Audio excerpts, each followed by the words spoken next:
ઝવેરી સિક્યોરિટીના director કરણ ઝવેરીએ વચગાળાના budget પર પ્રતિક્રિયા આપી। નાણામંત્રી નિર્મલા સીતારમણે આજે લોકસભામાં દેશનું વચગાળાનું બજેટ રજૂ કર્યું। આ વચગાળાનું બજેટ એટલા માટે ખાસ હતું કારણ કે તે લોકસભાની ચૂંટણી પહેલા રજૂ કરવામાં આવી રહ્યું હતું। બજેટ રજૂ કરતી વખતે નાણામંત્રીએ મોદી સરકારની ઘણી બધી સિદ્ધિઓ ગણાવી હતી। નાણામંત્રીએ કહ્યું કે આરોગ્ય વિભાગના વિકાસને લઈને બજેટમાં ઘણું બધું સામેલ કરવામાં આવ્યું છે। વિદેશી રોકાણકારોની ઓળખ મેળવવા મૂડી બજાર નિયામક તંત્ર security and exchange board of India દ્વારા 1 ફેબ્રુઆરીથી વિદેશી રોકાણકારો માટે અંતિમ બેનિફિશિયરી એટલે કે ખરેખર લાભકર્તા રોકાણકાર કોણ છે એની જાણકારી મેળવવા માટેની કડક ધોરણો લાગુ કરવાની તૈયારી ઉપરાંત લોકસભા ચૂંટણીની તૈયારી અને પ્રી બજેટ ઇફેક્ટ ચાલુ થતા દરેક ઉછાળે તેજીનો વેપાર હળવો થતો જોવા મળ્યો છે। બીએસઈ સેન્સેક્સ 359 પોઈન્ટના ઘટાડા સાથે 70,700 પોઈન્ટ આસપાસ બંધ રહ્યો હતો, જ્યારે નિફ્ટી ફ્યુચર 126 પોઈન્ટના ઘટાડા સાથે 21,351 પોઈન્ટ આસપાસ બંધ રહી હતી। તેમજ બેંક નિફ્ટી ફ્યુચર પણ 290 પોઈન્ટના ઘટાડા સાથે 44,861 પોઈન્ટ આસપાસ બંધ રહી હતી। બીએસઈ પણ મિડ કેપ ઇન્ડેક્સ 0.36% ઘટીને અને સ્મોલ કેપ ઇન્ડેક્સ 0.64% વધીને બંધ રહ્યા હતા। નવા વર્ષના પ્રથમ મહિનામાં દેશની વેપાર પ્રવૃત્તિ વધીને 4 મહિનાની ઊંચી સપાટીએ જોવા મળી રહી છે।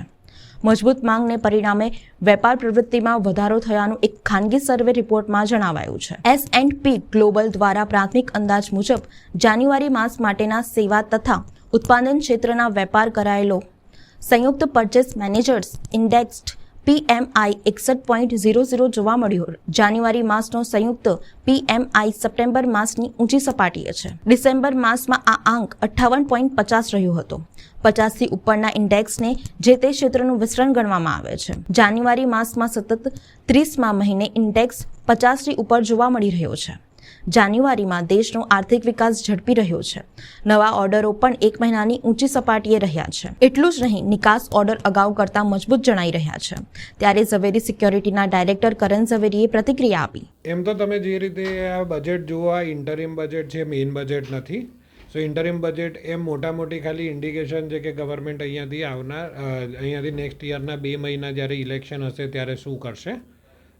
સો આ બજેટનું એસ જ બહુ કંઈ લાંબુ મહત્ત્વ નથી, પણ ઇમ્પોર્ટન્ટ એ છે કે આપણાને એક નાનો મોટો ગાઈડન્સ મળે કે અહીંયાથી આગળ ગવર્મેન્ટ શું વિચારી રહી છે અને જો આ જ ગવર્મેન્ટ આવી તો એમનો વધારે ફોકસ કઈ બાજુ રહેશે। નાવ એ જોતાં આપણે એવું માનવું હતું કે આખા બજારનું એવું એક સ્ટ્રેસ હતું કે ભાઈ અગર ફિસ્કલ પ્રુડન્સનો પાથ ફોલો કરે એટલે કે ફિસ્કલ ડેફિસિટ ઘટાડવા પાછળની મહેનત કે એની પાછળનો એ પાથ ફોલો કરે તો બહુ બધા અંશે ગવર્મેન્ટ ખર્ચ ઓછો કરશે। અને જે હાલની બજારમાં તેજી છે એ તેજીની અંદર બી થોડીક તકલીફ પડી શકે, કારણ કે ગવર્મેન્ટ જો ખર્ચ ઓછો કરે તો અત્યારે જે ગવર્મેન્ટ કેપેક્સની પાછળની જે તેજી છે એ તેજીમાં થોડોક પ્રોબ્લેમ આવી શકે। પણ જે રીતે આ લોકોએ ટોટલ 11.3%થી ખર્ચ વધારવાની વાત કરી છે અને એની અંદર બી જે ઇન્ફ્રાસ્ટ્રક્ચર સ્પેન્ડિંગ છે, જે કે રેલ છે, રોડ છે, આપણે વોટરવેઝ છે, એરપોર્ટ્સ છે, એ બધા ઇન્ફ્રાસ્ટ્રક્ચર સ્પેન્ડિંગ અને એજ્યુકેશન પાછળ 17.5%થી ખર્ચ વધાર્યું છે। સો આ બે ચીજો એવું દેખાડે છે કે જે બજારની હાલ તેજી છે એ કન્ટિન્યુ રહેશે। આપણા જીડીપીનો નોમિનલ ગ્રોથ રેટ એ લોકોએ 10.5% એસ્ટિમેટ કર્યો છે અને આ બધી ચીજો ઇન્ડિકેટ કરે છે કે અત્યારે ગવર્મેન્ટ કોઈ મેજર પોલિસી ચેન્જ કરવાના મૂડમાં નથી, which is the major plus for the market. બજારને લઈને ઇન્વેસ્ટરોમાં કેવું લાગશે? બજેટના પર્સપેક્ટિવથી જોઈએ તો બજારને આ બજેટથી બહુ કંઈ મોટો ફરક નહીં પડે। હા, પણ આ રિઝલ્ટ સિઝન ચાલુ છે ને રિઝલ્ટ સિઝનમાં ઘણા બધા કંપનીઝમાં એક્સ્ટ્રાઓર્ડિનરલી સારા રિઝલ્ટ્સ આવી રહ્યા છે। સો લુકિંગ એટ દેટ આપણાને એવું દેખાય છે કે બજારમાં કદાચ નાની મોટી વોલેટાલિટી રહી શકે, પણ મેજરલી તમે જોશો તો માર્કેટ સારું દેખાય છે। આપનો પરિચય? Karan Zaveri, director, head of equity research, Zaveri securities.